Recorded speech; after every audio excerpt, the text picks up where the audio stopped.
Good day, dear students. Today we are going to talk about translation of poetry. Poetry is one of the most difficult literary genres, requiring very sensitive, responsive, intelligent, deep action of understanding. And here you can see the sample from the very famous poem that was written to the famous film Titanic.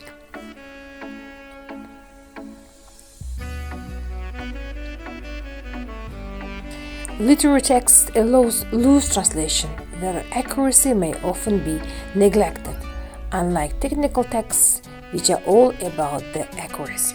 So here the translator have got a full right to choose just words from different synonymic just line. It depends on personality and literary talent of the translator. It depends how experienced you are.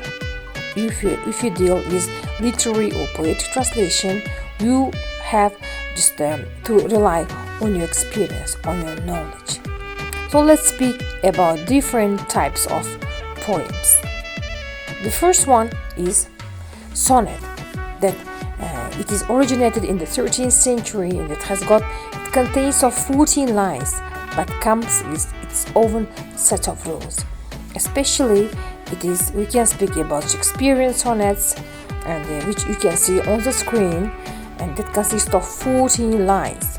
When we speak about Villanelle, it has got more specific rules than sonnet, and some lines are repeated after some time. For example, first line is repeated in the 6th or 12th and 8th line, while the third line repeats in 9th and the 15th and 19th lines. And you can see on the screen sample from Villanelle, and you can see the line with a yellow color is repeated after several lines, while the line in the green is repeated after some lines. This is called Villanelle. Now let's speak about haiku. Haiku, it means a 3-line poem originated from the Japanese poetry, and it was originated in the 17th century. So you can see 3 lines exist of several syllables, and on the screen you can see sample from haiku. Ekphrastic poem, especially it is devoted to some kind of artistic work, which is painting. For example, Van Gogh is just I have to say it issued on the sample you see on the screen. When we speak about concrete poem, especially it is an ordinary poem which you can see on the screen. And the next one is the elegy. We can speak just lyric share, and especially it is devoted to a person who left this world. And you can see on the screen the type of it, which is devoted to a person who died, who left this world.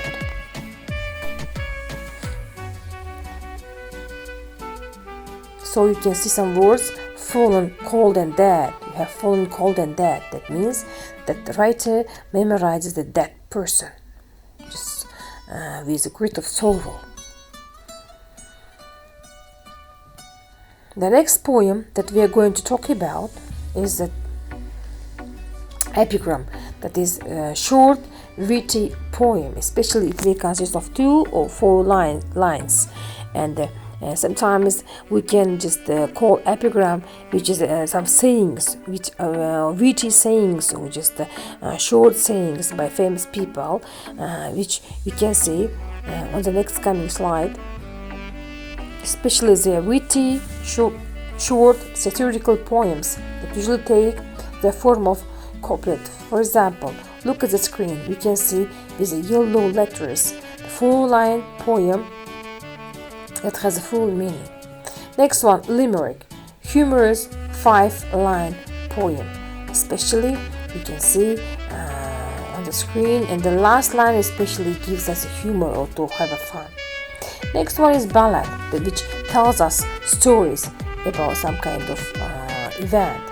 And the ballad you can see on the screen begins. It was many and many years ago. From is a phrase, just especially it begins to retell some kind of story.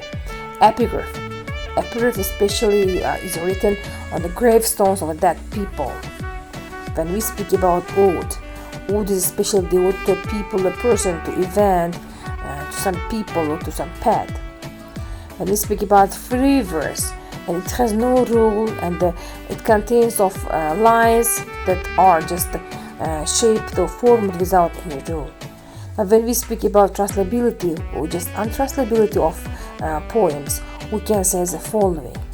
A lot of people say it is the most difficult genre of translation, but here this poetry just requires from translators to have a good knowledge, enough knowledge as well as experience. When we speak about metatextual translation, it means you shouldn't follow each line word for word, so you should give the meaning. When we speak about interlinear, it means you have to give full info, just attention to each line. You shouldn't just live so far away. You should keep each word's meaning, and you should keep close to the poetry, to the line in the original language. And this is called the interlinear translation. While metatextual translation sometimes let us leave the text and give our own point of view, give our own version of translation without following the strict rules of translation. But here it demands from us to give only the meaning.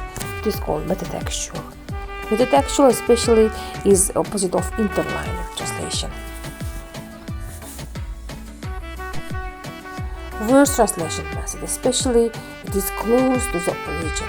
The translator tries to give the meaning, tries to give the meaning of origin expressed by only verse constructions, but not by poetic speech. And a lot of students also give verse translation, use the verse translation method. And if you look at the screen, you can see a sample from just translators' work that they try to translate the famous poem written for movie Titanic. And when we speak about theological translation, we can say the followings. And here the translator gives only the annotation of the poem. It is a form of text. When we speak about single dominant translation, especially translator gives only the first dominant meaning of the word or phrase or the poem. And so you can see on the screen, dominance means the first meaning of each word. And so that person gives equivalent translation, not adequate translation. And here on the screen you can see samples from different translators' work who try to translate the same poem. And after the lecture you can stop each just the video slide and read very thoroughly about it. And you can see poetic translation. In poetic translation, just the translators do their best. And so they advise us to stay close to the poem. They give different advice just in order to implement well or good job. And they advise us to know the poet well, to learn all the poem by heart. If any questions, you can apply to that person who wrote the poem, if that person is alive. And they give a lot of advice for us to translate. Go for grace. They advise us to be and to try to do their best, and to be very careful about the translation. And sometimes when you are tired, they advise us to relax, to just relax on that poem, and after some time to try again concerning the translation. And so you should always think about the solution. Each problem could be found. It just can be found a solution for each problem. And they advise us to memorize the translation, and it does also us to start translating just now without being afraid. And sometimes they advise us to discuss your translation with native speaker. And you should also give attention to the shape, to the rhythm of your poem at the end of editing. And editing is very important. You can see on the screen list of advice, tips for translators during the process of poetic translation. And they also advise us to compare your text with those who translated before. And I do hope that you got some information about today's lecture. And thank you very much for your attention. If any questions, you can ask me. And here below, I gave a poem that was a homework to translate and try your hand as a translator in poetic translation. Thank you very much.